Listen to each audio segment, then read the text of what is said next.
Hello, everybody. Happy Monday, and welcome to the digital edition of NHL Now, presented by Chipotle. You can get free delivery in-app and online. I'm Jackie Redmond. You know E.J. Hradek, and you know Milan Lucic. He joins us here on a Monday. So thank you for the time. We appreciate it.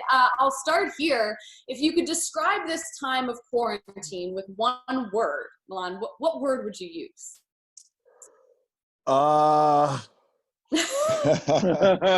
That's about right. That's about right. Patience, I guess. I think a lot of us, I think I speak for everyone around the world right now. We've had to endure a lot of patience with ourselves, patience with our loved ones, patience with our children. I know for me and my wife, and trying to do their online schooling with them, because my oldest daughter's in grade 1. There's definitely a lot of patience that goes on with that type of stuff. So I gotta give teachers around the world a lot of credit for the patience that they have dealing with 7-year-olds, 6-year-olds, and try to teach them and all that type of stuff. So I guess that's the word I would use to best describe this quarantine time. Yeah, Milan, I know you have 3 children, you and your wife, and they have the 3 kids there. You're in Vancouver now. What are those kids been doing? They've been doing the online schooling, but how have they been driving you guys nuts? Because I have 3 kids, and they've been driving me nuts too. Yeah, just a little bit of everything. They've been pretty good so far. My wife has done a good job just with the arts and crafts, and trying to keep them busy and all that type of stuff. One of the reasons we came to Vancouver is because it was really cold in Calgary, so we couldn't really get them outside and all that type of stuff. So we came here to Vancouver, and luckily it's been all sunshine, clear skies. Hasn't been any rain, knock on wood. So yeah, just the online schooling and all that type of stuff. As you know, there's the meltdowns, there's the sibling fighting, the sibling rivalries. I mean, I'm one of 3 children, so I can imagine if I went back 20 years or 15 years to me and my brothers, it would be a madhouse where we'd be probably punching holes in the wall. But luckily and thankfully for us, no holes in the walls punched here. So they've been good, but yeah, I think like you said, we've all been kind of driving ourselves crazy at a time like this. Well, no holes in the walls. That's a success. Good. Entertained with parents all over North America and the world really know exactly what you're talking about. But you and your wife found a little bit of entertainment in watching Game of Thrones. You guys watched it, I believe, over a 19-day span. So I'm just curious. I think I read you were knocking off like 5 episodes a day. So what was the time period that you were like? What time of the day were you watching? Who's your favorite character? Like, give us the goods. So usually when it's juniors nap time, we would knock 2 episodes off in the day, and then bedtime was around 7 to 7:30 at night. So we would knock off at least 3 to 4, at least 3 at nighttime while they went to bed. So so yeah, that was usually what we were doing. So like I said, we were watching about 4 episodes a day. We crushed the 3rd and 4th season in 4 days, which were some of the best things. But you know what?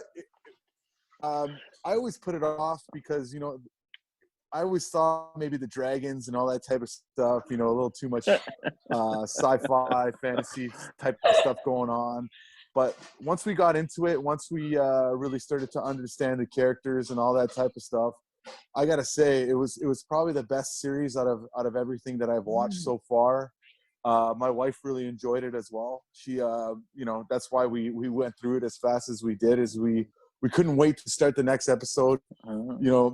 I think I speak for a lot of people who get into the series. All of a sudden, you get into a few episodes, and then you look at the time. It's 1 o'clock in the morning. You're like, oh man, I got to go to bed here. But yeah, from season 1, I think I fell in love with Jon Snow right off the bat. And so yeah, he was definitely my favorite character throughout the whole thing. A lot of drama with him and all that type of stuff, and even for me, I would say Arya. She was a huge character for me. I really enjoyed her character and her journey and teaming up with the Hound and then going to Bravos and coming back and all that type of stuff. So, and you know what's funny? I ended up FaceTiming a lot of current teammates and old teammates who had a lot of fun, I guess, reliving and chatting about the series because they really enjoyed it as well. So I would update FaceTime with like I said, current teammates and former teammates about what was going on and where I was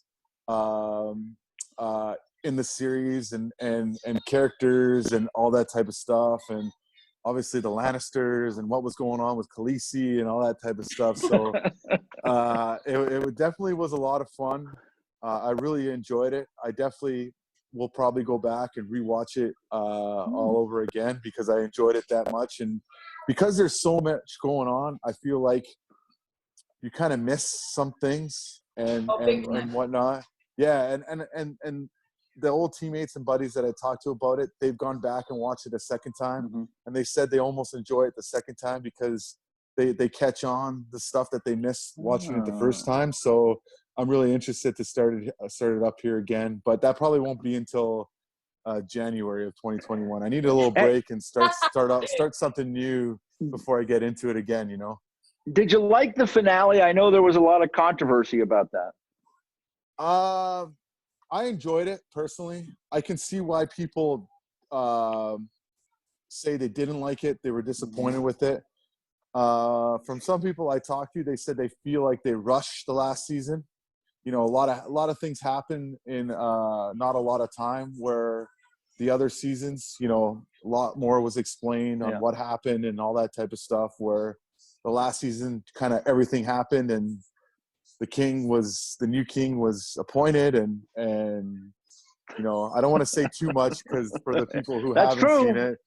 But you know what? I enjoyed it. I enjoyed the last season. I did enjoy how it ended and how it made I think it made sense for how it ended. But personally, I feel like every series that you watch, you're always kind of disappointed that it's over because it's over, right? And I would say too, like every super, super popular show that's on for a long time, no one is ever happy with the last episode. There's always people that are upset or disappointed by it. But I'll ask you this then. You're done Game of Thrones, so what's next on the list for you and your life? What's the next binge-worthy show? Because I was so into Game of Thrones, I haven't caught up with Tiger King yet. So I started the first episode last night, and I'm excited to see how that circus all unfolds. So yeah, that's what I'm going to do now. But obviously that's 6-7 episodes. And then, I've had a bunch of people give recommendations on what I should start next. So we'll see what I'm into after Tiger King. Right. Breaking Bad. I've seen that one. I have seen that one. I've seen that That's one. a good one. So, I'm watching Ozark, but people are still really into Tiger King. So while you're watching it, you should throw a tweet or two out there. Your fans will be happy to hear your thoughts on the craziness that is Tiger King. But we appreciate the time today. Yeah. Enjoy whatever show you binge watch, however long it takes. And hopefully we see you back on the ice sooner rather than later. Appreciate the time, Milan. Thanks a lot. This has been NHL Now presented by Chipotle. You can get free delivery